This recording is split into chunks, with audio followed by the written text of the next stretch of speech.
దేవునికి స్తోత్రం కలుగునుగాక. ప్రియమైన సోదరి సోదరులారా, కూడి వచ్చిన మీ అందరికీ వందనాలు తెలియజేస్తూ ఉన్నాను. యుగాంత దినాలలో సంఘం విశ్వాసులు అయిన వాళ్ళు ఏ విధంగా ఉండాలనో, ఎలా జీవించాలనో దేవుని వాక్యములో నుండి మనము ధ్యానము చేసుకుంటూ వస్తూ ఉన్నాం. గత దినాల్లో దేవుని పిలుపు గురించిన సంగతులు కొన్ని మనము నేర్చుకున్నాం. ఈ దినమున యుగాంత దినాలలో సంఘం ఎత్తబడటం, యుగాంత దినాల్లో సంఘము ఎత్తబడటం. అయితే విశ్వాసులు సిద్ధపడి రానున్న సంభవాలకై ఎడతెగక కనిపెట్టాల. విశ్వాసులైన వాళ్ళు సిద్ధపడాలి, రానున్న సంభవాలకై ఎడతెగక కనిపెట్టాల.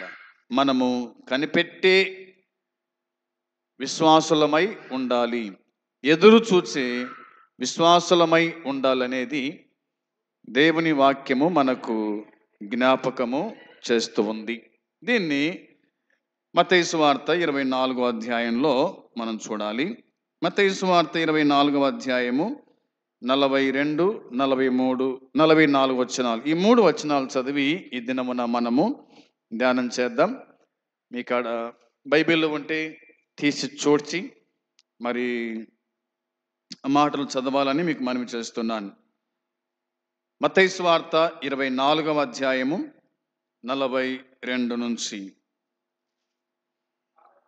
కావున ఏ దినమున మీ ప్రభు వచ్చునో మీకు తెలియదు గనుక మెలకువగా నుండుడి. ఏ జామున దొంగ వచ్చునో ఇంటి యజమానునికి తెలిసి ఉండిన ఎడల అతడు మెలకువగా ఉండి తన ఇంటికి కన్నము వేయనీయడని మీరెరుగుదురు. మీరనుకొనని గడియలో మనుష్య కుమారుడు వచ్చును గనుకని మీరును సిద్ధముగా ఉండుడి. ప్రార్థన చేసుకుందాం. ప్రేమగల తండ్రి, పరిశుద్ధుడవైన దేవ, నీ పరిశుద్ధమైన పాదములకు వందనాలు, స్తోత్రం, స్తుతులు చెల్లించుకుంటున్నాం. దేవా, నీ సన్నిధి మాకు ఇచ్చినందుకే వందనాలు తండ్రి, స్తోత్రాలు. కూడి వచ్చిన వారిని దీవించి ఆశీర్వదించండి. చదవబడిన లేఖన భాగం దీవించుతాన్ని ఆశీర్వదించండి. మీరే మాతో మాట్లాడండి. ఈ 3 వచనాలు ఈ దినమున మేము ధ్యానం చేస్తుండగా మాకు కూడా కావలసిన జ్ఞానము, బుద్ధి, తెలివి, వివేకము అనుగ్రహించండి. నీ రాకడకు మమ్మల్ని అందరినీ కూడా సిద్ధము చేయమని మీకు అప్పగించుకుంటూ యేసుక్రీస్తు నామంలో ప్రార్థించి అడిగి స్తుతించి పొంది ఉన్నాము తండ్రి, ఆమెన్. దేవుని వాక్యమైన బైబిల్లో మత్తయి సువార్త 24వ అధ్యాయము 42 నుంచి 44 వరకు చదువుకున్నాం. అంటే 3 వచనాలు మనము చదువుకున్నాం. ఈ 3 వచనాల్లో వ్రాయబడిన మాట మనము ధ్యానము చేసుకుంటూ వద్దాం. ఏ దినమున మీ ప్రభు వచ్చునో మీకు తెలియదు గనుక మెలకువగా ఉండుడి అనే మాట రాయబడింది. ఈ వచనములో తన శిష్యులు తన రాకకై అస్తమానము సిద్ధంగా ఉండాలన్న యేసుక్రీస్తు యొక్క హెచ్చరికను ఎలా అర్థం చేసుకోవాలంటే, ఇది ఆయన పరలోకము నుండి తన సంఘ విశ్వాసులను ఈ లోకములో నుండి తీసుకుపోవడానికి వస్తున్న సందర్భం. తదుపరి మాట ఏమిటంటే, సంఘం ఎత్తబడుట, సంఘము ఎత్తబడటం అనేది దేవుని వాక్యం చెబుతుంది. యోహాను సువార్త 14వ అధ్యాయం 3వ వచనంలో, యోహాను సువార్త 14వ అధ్యాయము 3వ వచనాన్ని మనము చూస్తే దేవుని వాక్యం ఇలా చెబుతుంది: నేను వెళ్ళి మీకు స్థలము సిద్ధపరిచిన ఎడల నేనుండు స్థలములో మీరును ఉండులాగున మరలా వచ్చి నా యొద్ద నుండుటకు మిమ్మును తీసుకొని పోవుదును అని ప్రభువైన యేసుక్రీస్తు తన శిష్యులకు చెప్పినాడు. యేసుక్రీస్తు ప్రభు ఈ లోకం ఉండగానే నేను పరలోకానికి వెళ్తూ ఉన్నాను, మరలా తిరిగి వస్తాను అన్నాడు. నేను వెళ్తున్నాను, తిరిగి వస్తా మళ్ళా, కాబట్టి మీరు జాగ్రత్త అన్నాడు. అవునా? నేను వెళ్ళి మీకు స్థలము సిద్ధపరిచిన ఎడల. నేను ఎందుకు వెళ్తున్నాను పరలోకానికి అంటే మీకోసము వెళ్తున్నాను, మీకోసము స్థలము సిద్ధపరచ వెళుతున్నాను. స్థలము సిద్ధపరిచిన తర్వాత మళ్ళీ వస్తాను, వచ్చి నా యొద్ద ఉండడానికి మిమ్మల్ని తీసుకొని పోతాను అని ప్రభు అయిన యేసుక్రీస్తు తన శిష్యులకు తెలియజేశాడు. ఆయన వెళ్ళటము రావడము ఈ భూమి మీద ఉన్నటువంటి విశ్వాసులందరినీ కూడా తన యొద్ద ఉండడానికి, తనతో ఉండడానికి, ఎల్లకాలము జీవితకాలం అంతా గుడుక ప్రభుత్వం ఉండడానికి ఆయన మరలా వస్తాడు అనే మాట కనిపిస్తుంది. దీని గురించి చాలా మనకు వచనాలు ఉన్నప్పటికీ రండి మనము మత్తయి సువార్తకు వచ్చేద్దాం. మత్తయి సువార్తలో మనము చదువుకున్నాం 24:42లో. అక్కడున్న మాట ఏమిటంటే సంఘము ఎత్తబడుట అనేది, లేదా ఏ దినమున మీ ప్రభువును మీకు తెలియదు గనుక మెలకువగా ఉండుట. ప్రతి విశ్వాసి కూడా మెలకువగా ఉండాలి, నిద్రపోకూడదు. నిద్రపోకూడదంటే సహజ నిద్ర కాదు, ఆత్మీయతలో నిద్రపోకుండా సమయానికి వచ్చి ప్రార్థన చేసుకొని పాటలు పాడుకొని వాక్యం వింటూ వాక్యానుసారంగా ప్రవర్తించు వారమై ఉండాలి అనేది దేవుని వాక్యం గుర్తు చేస్తుంది. అందుని బట్టి సంఘం ఎత్తబడుట, సంఘం ఎప్పుడు ఎత్తబడుతుంది? వాక్యం చెప్తున్న మాట నేను కొంత మీకు చదివి వినిపిస్తాను. మహాశ్రమల కాలం ముందు ఉండే పరిశుద్ధుల కోసం తాను రావడము ఎవరు ఎదురు చూడని సమయంలో ఎలాంటి హెచ్చరిక లేకుండా ఉంటుందని క్రీస్తు యేసు ఖచ్చితంగా ఆయన చెప్పినాడు. తదుపరి మాట ఏమిటంటే, నేను మీకు జ్ఞాపకం చేసిన ఇలాగా దాన్ని 24వ వచనంలో, మీరనుకుని గడియలో మనుష్య కుమారుడు వచ్చును గనుక మీరును సిద్ధంగా ఉండండి అని చెప్పినాడు. తర్వాత మాట అనుకుని గడియలో అన్నాడు. కాబట్టి ఇందులో ఆశ్చర్యం, నివేరోపాటు, ఏమారుటు కదా. అంటే విశ్వాసులైన వాళ్ళు ఏ మారకుండా సిద్ధంగా ఉండాలి అన్నది ఆయన యొక్క మాటలు. కాబట్టి యేసుక్రీస్తు ప్రభువారు ఈ లోకములోకి రావడాన్ని కొన్నిసార్లు ఆయన రెండవ రాకడ మొదటి దశ అని కూడా అంటారు. రెండవ రాకడలో ఇది మొదటి దశ, రెండవ రాకడలో ఇది రెండవ దశ అనేటివి బైబిల్లో కొన్ని కనిపిస్తాయి. దాన్ని మీకు గుర్తు చేస్తాను. ఇక రెండవది ఏమిటంటే, మహాశ్రమల తర్వాత మహిమ ప్రభావాలతో లోకానికి తీర్పు తీర్చేందుకు రావడం గుర్తించేటువంటి సమయం. మహాశ్రమల తర్వాత అన్నమాట ఉంది. మహాశ్రమలు దాదాపుగా మహాశ్రమలు అన్న మాట బైబిల్ చెప్తుంది. కాబట్టి 3.5 సంవత్సరాలు మామూలు శ్రమలు, 3.5 సంవత్సరాలు మహాశ్రమలు. మహాశ్రమల తర్వాత గురించి యేసుక్రీస్తు ప్రభు కూడా ఆ సంగతి చెప్పినాడు. అది మనకు 30వ వచనంలో ఆ మాట కనిపిస్తుంది. 30వ వచనంలో మనకు ఆ మాట మనకు కనిపిస్తూ ఉంది. ఇవే మాటలే ప్రకటన గ్రంథం 19వ అధ్యాయంలో కూడా చూస్తాం. 9వ వచనం నుంచి 21 వరకు మనకు కనిపిస్తుంది. చదవాల్సిన అవసరం లేదు, కానీ నేను మీకు అలా గుర్తు చేస్తూ ఉన్నాను. ఓకే. ఆయన రాకడ చక్కగా ముందుగా ఊహించని సమయంలోని, ఎదురు చూసిన సమయంలోని ఉంటుంది అన్నది మనకు 33వ వచనంలో ఆ మాట మనకు కనిపిస్తూ ఉంది. ఆయన ద్వారం వద్దనే ఉన్నాడు, ఆయన సమీపంగా ఉన్నాడు అనేది ఈ 33వ వచనం మనకు జ్ఞాపకానికి తీసుకొని వస్తుంది. ఇదే మాటలే మరి లూకా సువార్త 21:28 కూడా ఆ మాటలు మనకు కనిపిస్తాయి. మీరు తర్వాత వాటిని చదివి ధ్యానం చేసుకోవచ్చు. ఇక దేవుని వాక్యం చెప్తున్న మాట, మహాశ్రమల కాలంలో సంభవాలు, సూచనలు, ఆ కాలములోని పరిశుద్ధులలో నిశ్చయత, ఎదురు తెన్నులు సృష్టిస్తాయి తప్ప ప్రస్తుతం సంఘ విశ్వాసుల్లో సంఘమెత్తబడే సమయములో వలె ఆశ్చర్యాన్ని కలిగిస్తాయి అనే మాట మనకు దేవుని వాక్యం గుర్తు చేస్తూ ఉంది. అది 44లోను యోహాను సువార్త మరి 14:3లో మనము చూడగలుగుతాం. ఇవి ఆశ్చర్యాన్ని కలిగించేటువంటి మాటలు అనేది దేవుని వాక్యం మనకు గుర్తు చేస్తూ ఉంది. మహాశ్రమల కాలం తర్వాత క్రీస్తు ఆగమనాన్ని, క్రీస్తు రెండవ రాకడ రెండవ దశ అని కూడా దీన్ని అంటారు. రెండవ రాకడ రెండవ దశ అని కూడా దీన్ని అంటారు అనేది బైబిల్ మనకు గుర్తు చేస్తూ ఉంది. ఇక 43వ వచనం చూడండి ఒకసారి.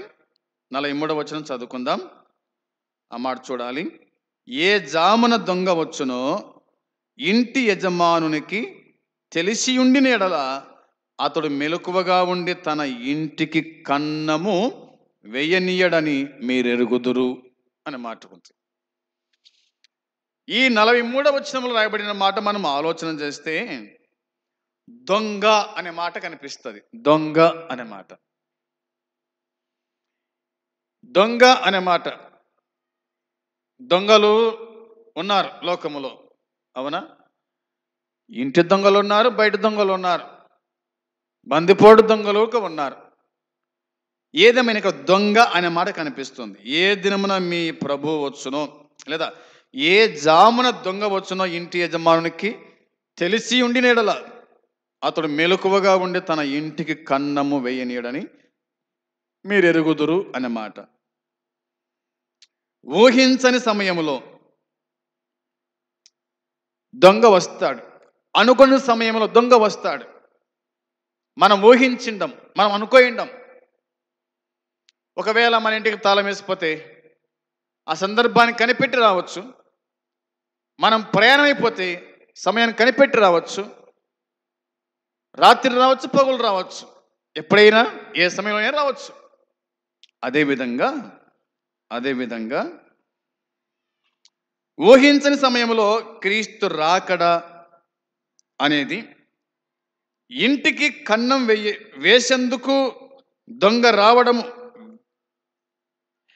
రావడం వలనే ఉంటుంది అన్నాడు. కాబట్టి విధేయత గల శిష్యులు ప్రభువు రాకడ కోసము ఏ సమయంలోనైనా సరే సిద్ధంగా ఉండాలి. ప్రభు రాకడ కోసమై శిష్యులు ఏ సమయంలోనైనా వాళ్ళు సిద్ధంగా ఉండాలి, అంతే. ఎప్పుడొచ్చినా ప్రభువా నేను సిద్ధంగా ఉన్నాను అని చెప్పాలా. సమూయేలు చెప్పినట్టుగా నీ దాసుడు ఆలకిస్తున్నాడు, ఆజ్ఞయిమ్ము అని. యోహాను చెప్పినట్టుగా ప్రభువా త్వరగా రమ్ము, నేను సిద్ధంగా ఉన్నాను అని. అందుకోసమే ఏ సమయంలో అయినా దొంగ రావచ్చు కాబట్టి, ప్రభు రావచ్చు కాబట్టి మనము సిద్ధంగా ఉండాలి. ఏ సమయంలోనైనా సరే సిద్ధంగా ఉండాలా అన్నది దేవుని వాక్యం మనకు గుర్తు చేస్తూ ఉంది. 44వ వచనం చదువుదాం. 44వ వచనంలో మీరనుకొనని గడియలో మనుష్య కుమారుడు వచ్చును గనుక మీరును సిద్ధంగా ఉండండి. ఈ మాట మనం ఆలకించాలి. దేవుని వాక్యం చెబుతున్న మాట. మీరనుకొనని గడియలో అన్నాడు. ఇక్కడ మరొక్కసారి క్రీస్తు తన సంఘములోని విశ్వాసుల కోసం వారు ఊహించని, వారికి తెలియని సమయంలో జరగబోయే తన రాకడ ప్రస్తావన ఉంటుంది అన్నాడు. ఈ మాట చూడండి. మరొక్కసారి క్రీస్తు తన సంఘములోని విశ్వాసుల కోసం వారు ఊహించని సమయంలో, తెలియని సమయంలో జరగబోయేటువంటి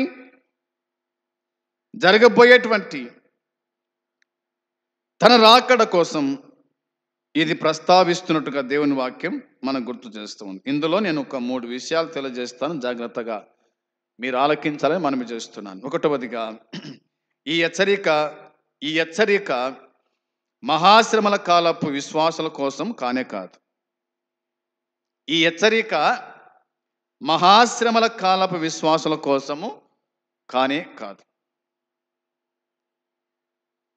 అక్షయమైన తన రాకడ గురించి మనకి ఈ 3 వచనాలు కనిపిస్తుంది.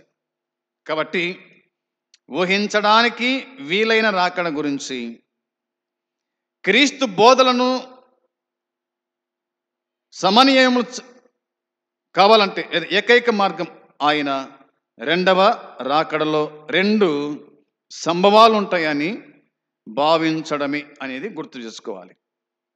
ఆయన రాకడలో ఉన్న సంభవాలు ఉంటాయంట. అవి ఏంటంటే, మొదటి సంభవం క్రీస్తు ఈ భూమి మీదకి అనుకోనని సమయంలో తిరిగి వచ్చి తన శిష్యులను పరలోకానికి తీసుకుపోవడము. ఇది మొదటి సంభవము అనేది. ఇది మొదటి సంభవము అనేటువంటిది. దీంట్లో తెస్సలోనిక మొదటి పత్రిక 4:17లో ఆ మాట చూద్దాం. తెస్సలోనిక మొదటి పత్రిక 4:17లో రాయబడిన మాట మనం చూస్తే అక్కడ ఇలాగా దేవుని వాక్యం మనకు గుర్తు చేస్తుంది. 4:17 చూడాలి. ఆ మీదట సజీలమై నిలుచుండు మనము వారితో కూడా ఏకముగా ప్రభువుని ఎదుర్కొనుటకు ఆకాశ మండలమునకు మేఘముల మీద కొనిపోబడుదుము. కాగా మనము సదాకాలం ప్రభుతో కూడా ఉందుము అనే మాట ఉంది. యేసుక్రీస్తునందున్నటువంటి మృతులైన వారు మొదట లేస్తారు. వారు వెళ్తూ ఉంటారు. వారితో పాటు మనము కూడా వెళ్తాము అన్నది. మేఘముల మీద కొనిపోబడతాం. తర్వాత సదాకాలం ప్రభుతో కూడా మనము ఉంటాం. ఆనాటి పరిశుద్ధులైతేనేమి, ఈనాటి విశ్వాసులైతేనేమి, అందరూ కూడా సదాకాలం ప్రభుతో ఉండడానికి మనం వెళ్తాము అన్నది దేవుని వాక్యం మనకు గుర్తు చేస్తూ ఉంది. మరొక వచనం చూస్తారా? చూడండి. ప్రకటన గ్రంథం 3వ అధ్యాయం 10వ వచనం. ఈ వచనములో రాయబడిన మాట చూడాలి ఖచ్చితంగా. ప్రకటన గ్రంథం 3వ అధ్యాయము 10వ వచనములో రాయబడిన మాట చూడండి. నీవు నా ఓర్పు విషయమైన వాక్యమును గైకొంటివి గనుక భూనివాసులను శోధించుటకు లోకమంతటి మీదికి రాబో శోధన కాలములో నేను నిన్ను కాపాడేదను అన్నాడు. ఆయన కాపాడే దేవుడు. ఎప్పుడు కాపాడతాడు ఆయన అంటే, శోధన కాలములో నేను నిన్ను కాపాడుతాను. ఆయన కాపాడేటువంటి దేవుడు. ప్రతి విశ్వాసిని కాపాడుతాడు. ప్రతి దేవుని దాసుని ఆయన కాపాడేటువంటి దేవుడని ఈ వచనం మన జ్ఞాపకం చేస్తూ ఉంది. ఇక రెండవ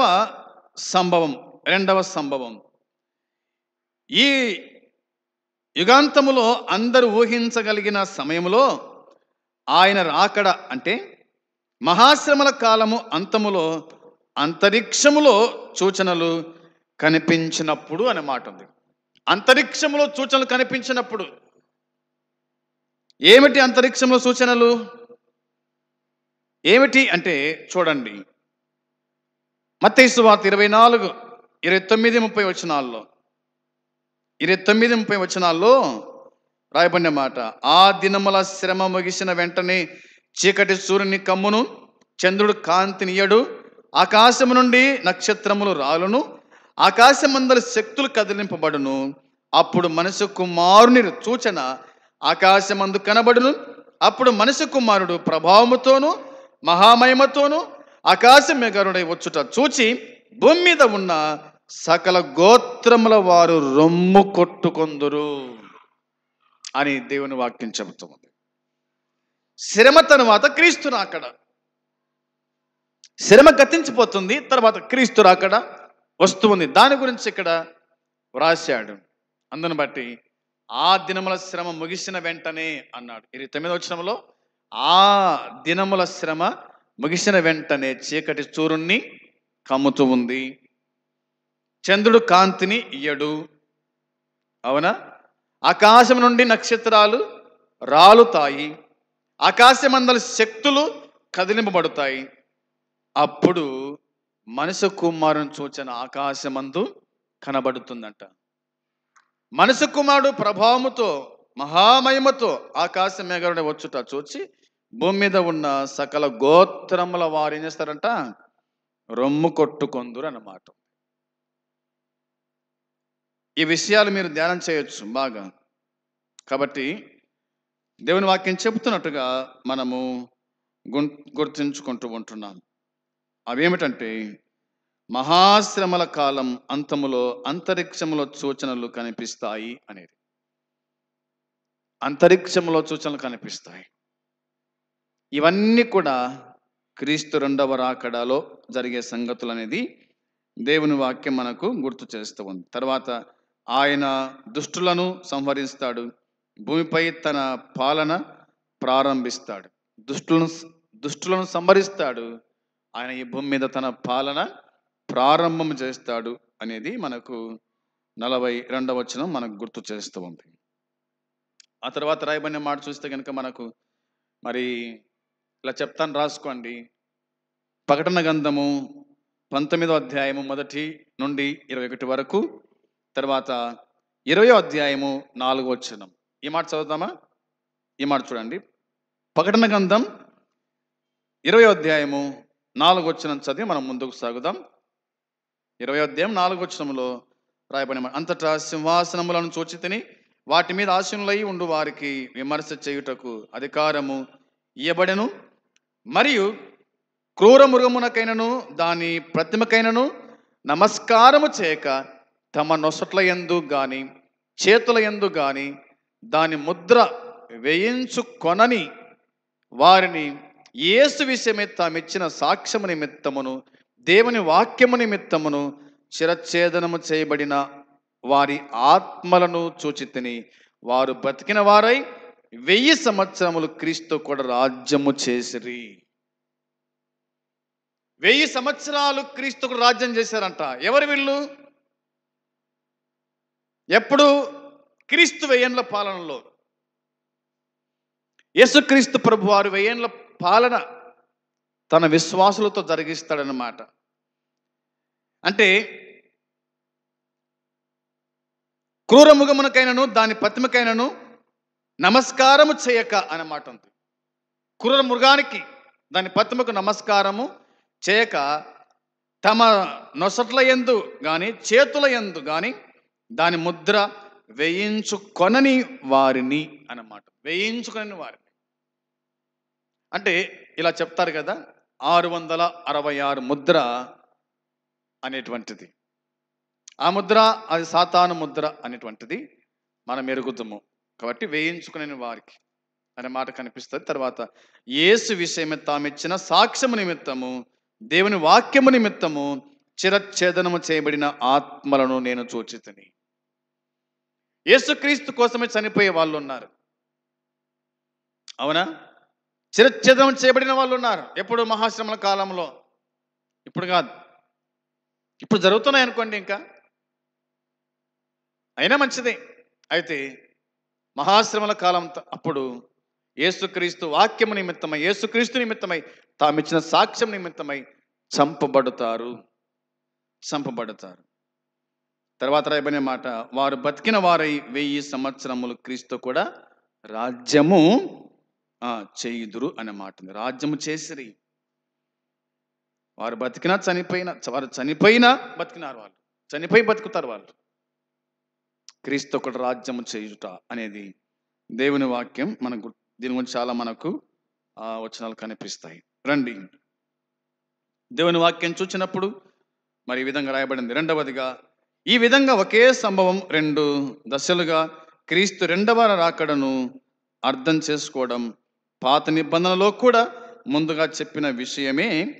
పాత నిబంధన కూడా మెస్సియ రాకడను గురించి మాట్లాడే సమయంలో దానిని ఒకటే సంభవంగా చెప్తున్నది, కానీ దాని నెరవేర్పు 2 దశలుగా మనకు కనిపిస్తాయి.